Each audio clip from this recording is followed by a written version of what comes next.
जैन और हिंदू दृष्टिकोण में सल्लेखाना का विस्तृत और शास्त्रीय दृष्टिकोण प्रस्तुत किया गया है। 1. सल्लेखना का अर्थ। जैन धर्म में सल्लेखाना संस्कृत में थिन करना, शरीर और भावनाओं को पतला करना का अर्थ रखता है। यह आहार, जल का क्रमिक त्याग एवं ध्यान के द्वारा मोह पासनाओं और कर्मों को मुक्त करने की प्रक्रिया है, जिससे आत्मा शुद्ध हो मोक्ष के मार्ग पर अग्रसर हो सके। हिंदू धर्म में इसकी तुलनात्मक प्रक्रिया को प्रायोपावेशाना या व्रात्य मृत्यु कहा जा सकता है।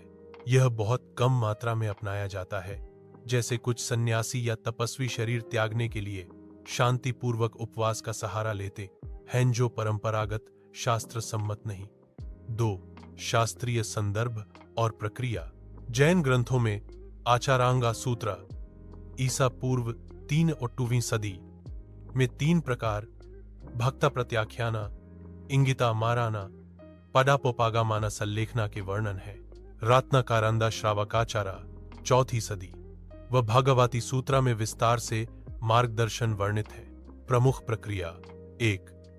शरीर और मन का अतिचारों का त्याग, भौतिक सुख, आसक्ति, इच्छाओं का त्याग। समाधि मारण के समय तक यह प्रक्रिया चलती है, कभी भी बाधा आने पर छोड़ा जा सकता है। 3. जैन बनाम हिंदू। मुख्य अंतर पहलू।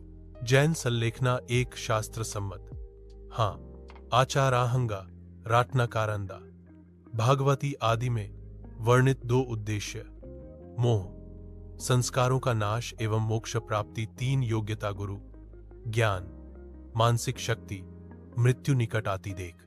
4 प्रक्रिया, नियमबद्ध, श्रवण परंपरा, दोषों से मुक्ति। 5 कानूनी, नैतिक दृष्टि, आत्महत्या नहीं बल्कि धार्मिक आत्म त्याग, विवादास्पद लेकिन अतीत में सुप्रीम कोर्ट ने अनुमति दी। हिंदू उपवास, मृत्यु, प्रायोपवेशन एक शास्त्र सम्मत, कुछ उपनिषदों पुराणों में संकेतित पर व्यवस्थित नहीं। 2 उद्देश्य, आत्मसंयम, तप व समाधिकोण हेतु शरीर त्याग। 3 योग्यता, वृद्ध, तपस्वी या सन्यासी, परंपरागत मर्यादित। 4 प्रक्रिया, उपवास, साधना, समाधि पर निर्भर पर ज्यादातर सन्यासियों तक सीमित। 5 कानूनी, नैतिक दृष्टि, आत्महत्या नहीं लेकिन सांप्रदायिक स्तर पर बहुत सीमित। 4 महत्व क्यों। जैन दृष्टिकोण अहिंसा और अपरिग्रह का परम आचरण, जीवन के प्रारब्ध कर्म को समाप्ति की ओर अग्रसर, भावनात्मक, मानसिक, भौतिक बंधनों से पूर्ण मुक्ति, मोक्ष उत्थान की दिशा में अंतिम साधना। हिंदू दृष्टिकोण साधु सन्यासियों द्वारा सांसारिक जीवन का परित्याग, कभी कभी ध्यान, समाधि या विनियोग के रूप में देखी जाती है। मोक्ष की ओर साधक की चेष्टा पर अधिक व्यवस्थित नहीं। 5 शास्त्रीय उदाहरण, रत्नाकारंडा श्रावकाचारा में लिखा है, सल्लेखना गृहस्थ की पुण्यमयी वीर मर्यादा है, मार्गदर्शक व्रत है।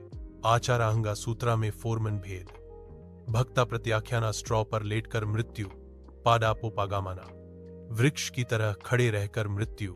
निष्कर्ष, जैन सल्लेखना एक शास्त्र सम्मत, व्यवस्थित, तपपूर्ण प्रक्रिया है जिसका लक्ष्य जीवन के अंत में आत्मा को मुक्त करना है। हिंदू धार्मिकता में ऐसी प्रक्रिया बहुत सीमित और अनौपचारिक रूप में प्रचलित है, जो अधिकतर तप और समाधि की ऊंचाइयों से जुड़ी है।